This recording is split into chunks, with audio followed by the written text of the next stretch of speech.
Hi everyone, welcome to Cache Walks. We're in the town of Waterford at the moment and we're off to see the Waterford Crystal Factory, and then we're going geocaching. Come with us. This is day 9 of our 16-day tour of Ireland. Waterford is world famous as the home of Waterford Crystal. Founded by the Penrose brothers in 1783, it's been produced here for well over 200 years.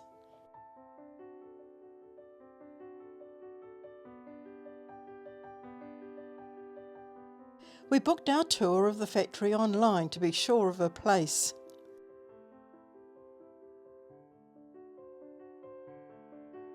We have arrived a little early, so let's take a look around their shop before joining the tour. Being handmade of the highest quality materials, it's an expensive luxury item.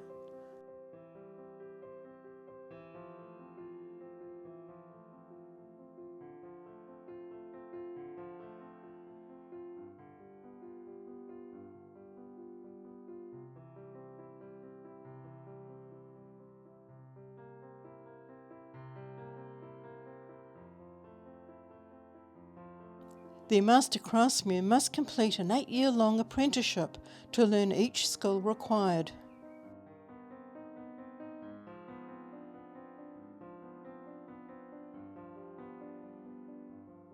Time to head over to join the tour.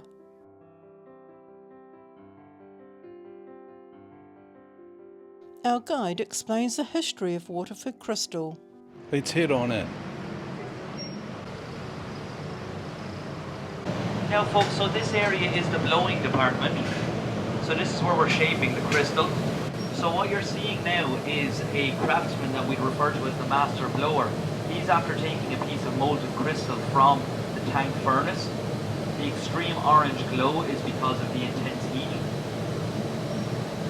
He's currently pre-shaping it with those wooden tools from the last area.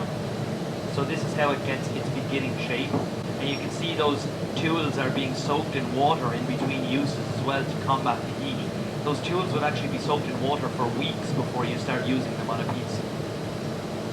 What you'll see now is him physically blow into the opposite end of that blowing iron. That's what makes the piece expand in size. The more air you let into the piece, the bigger the piece will become. Now, like I said before, folks, when the piece cools down, it becomes solid, so you can't alter the shape anymore. During those couple of seconds that he was pre-shaping the piece, it began to cool down very quickly, and so he needs to put it back into a temporary furnace to get it back up to a temperature that allows him to continue to shape the crystal.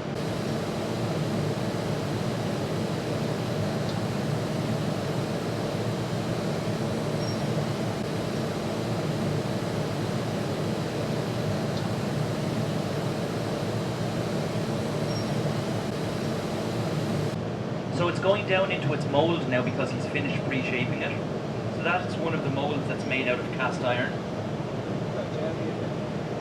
And as he blows and it continuously expands in size, it's taking on the shape of that mould. So you can really see the flexibility of the crystal at this point. The way that he knows how long to leave it in the mould is because when it becomes difficult to rotate the blowing iron in his hand, he will know that it's reached the edge of the mould. And because the mould is in the correct dimensions and specifications for the design, that's how we'll know that the crystal. So now you see it's taken on the shape of the piece that they're making.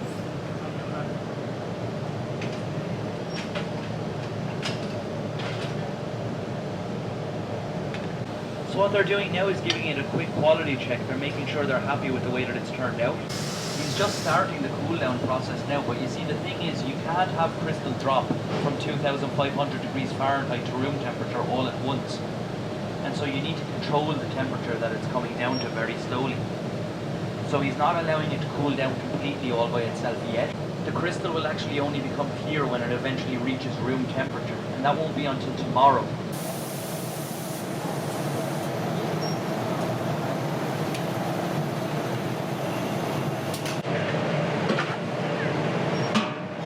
That's that part of the cooling down process finished. He's now getting the kiln over on the right hand side prepared.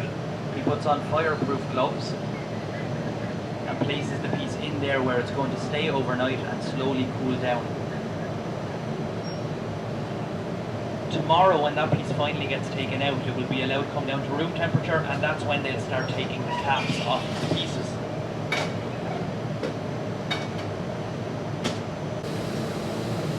Here is the finishing department and the quality department. He's operating a vertical saw, and he's using that to cut straight through those caps. As you see, the caps, because they're no longer needed, are getting smashed in the area next to them. So there's never any need to waste crystal in a crystal making factory, because you can melt it back down, add in more raw materials, and reuse it in future pieces.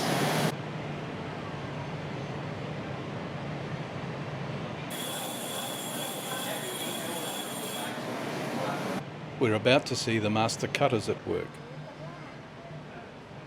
Prior to cutting, each piece is temporarily marked with a geometric grid to assist the master cutter in transferring the pattern onto the crystal. Each individual pattern, of which there are hundreds, has been committed to memory by the master cutter. Master cutters must rely on their skill to judge the exact pressure that is required to hold the crystal to the wheel, as too much will create a damaging cut that could shatter the crystal. We'll move on to take a look at an engraver etching into the crystal.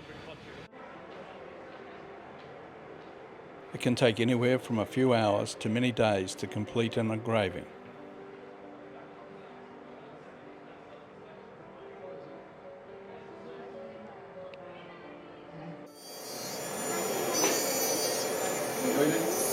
Hi. He's up the road, so I said, yeah, well, it's a good fish.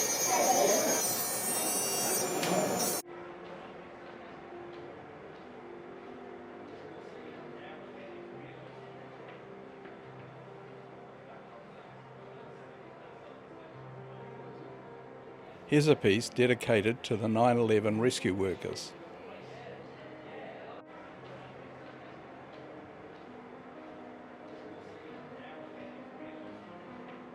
Waterford is expensive, so how can you check a piece is authentic? So if you're ever buying from a third party, make sure you see this before you exchange money. Here you go.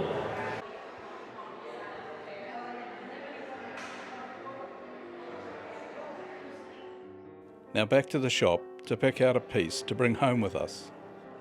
We're looking for something that's not too difficult to bring back to New Zealand.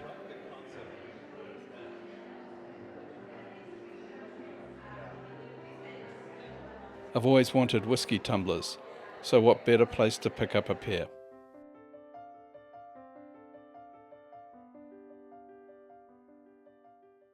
Now let's head on out and go geocaching.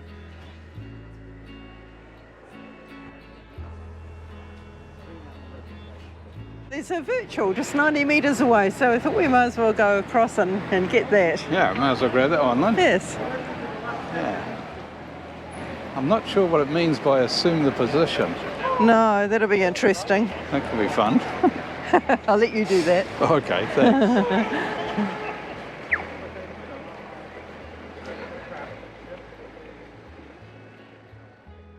We're heading to the Bishop's Palace Garden.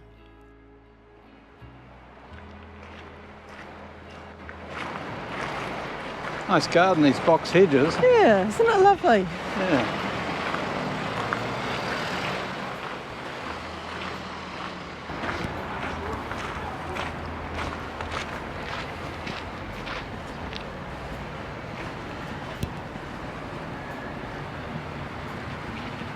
Nice and calm today, isn't it? Yeah, there's a sculpture. Assume the position might be quite easy. It looks like you just got to sit down. I think I could do that. You could do that. Oh, right. Yeah, But I'll let you do it. Now you know it's nice and simple. Yes.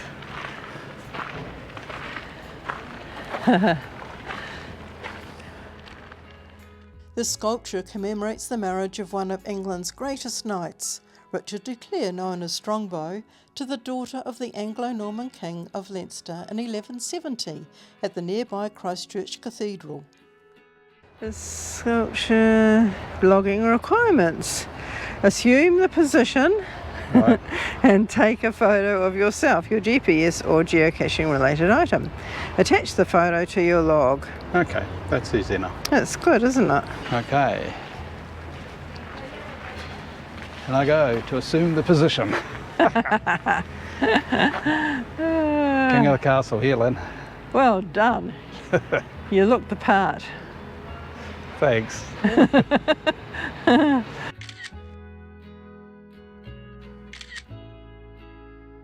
There is interesting information about the history of Waterford City and the cathedral. Viking raiders first established a settlement near Waterford in 853. The name Waterford comes from Old Norse, meaning the rags port. Okay, we've got the virtual, and now there's a traditional called St Martin's Gate, and it's 212 metres in this direction. Okay. So let's go over here.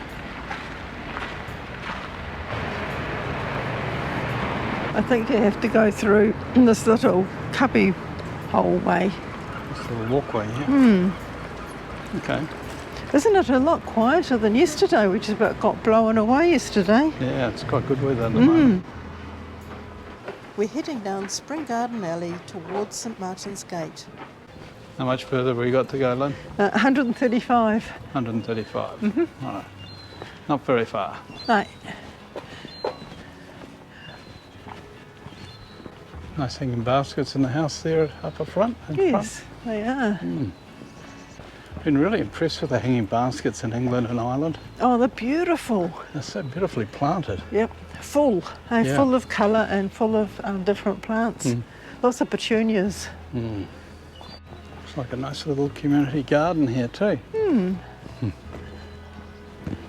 Nicely planted. Okay, the hint says below the wheelchair. So where would you look?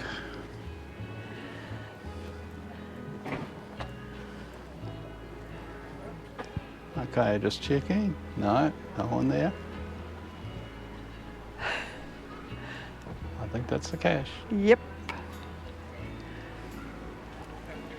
Yeah, all signed. Good one.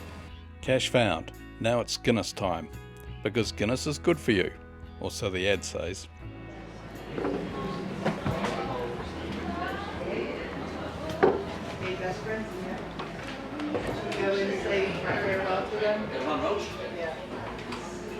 Fired from there.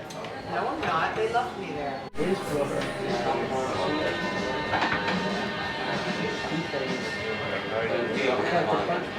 And it needs to set us open. Sure. Oh, look at that creamy head there, Lynn.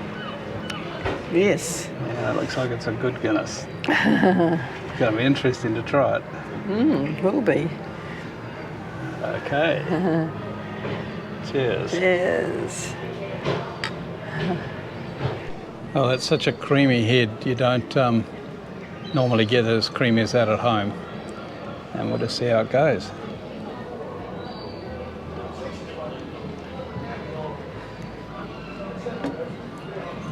Very nice. A good pint of Guinness has a head somewhat like cream that sticks to the glass.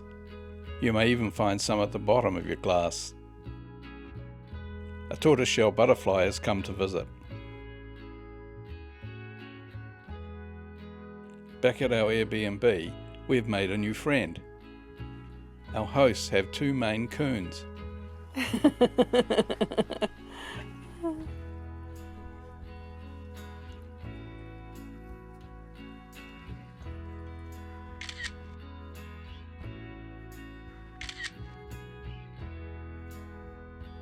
Maine Coons are regarded as gentle giants, and these two were just like that.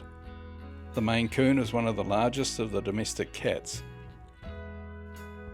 Its dense coat of fur helped it survive in the harsh climate of Maine.